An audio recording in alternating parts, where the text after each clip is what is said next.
Abooluganda lwa Dr. Robert Kayingo Lujja, pulezidenti w'ekibiina ki Federal Alliance, bali mu kweraliikirira oluvannyuma lw'omuntu waabwe okubuzibwawo. Bano abakulembeddwamu nnyina Goreti Namubiru ne mwannyina Nakimuli Kereya tubasanze mu maka g'abakadde baabwe ku kyalo Buwaali ensangi. Abadde omukolo gw'okuziika bategeeza nti yabadde akomyewo asobole okuleetera mu kuziika muganda we Mike Sserunkuuma Kinobe mu maka ga kitaawe omugenzi Bruno Sserunkuuma, era ng'okusinziira ku bano yaweta n'afuluma kisaawe ky'Ennyonyi Entebbe n'akwatibwa.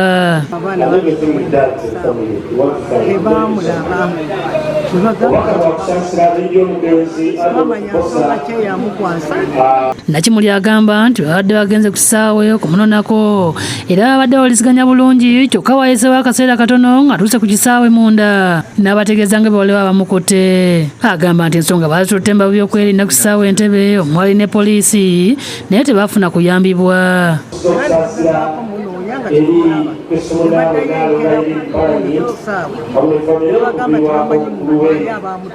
Balaajanira ebyokwerinda mu ggwanga babayambe okulaba nga bafuna omuntu waabwe. Bannakibiina kya Federal Alliance kyakulembera nabo bagasa eddoboozi okubanja omukulembeze waabwe nga Sozi Lawrence, ssaabawandiisi w'ekibiina bw'alambulula. Enkola eno ya mirembe gyadda.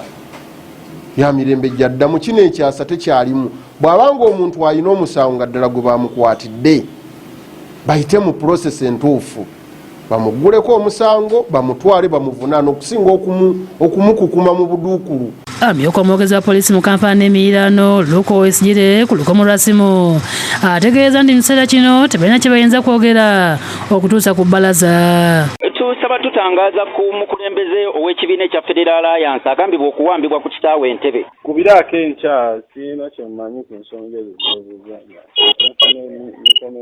Joseph Kinobe yakusakidde eggulu lino ku Lwabukedde TV.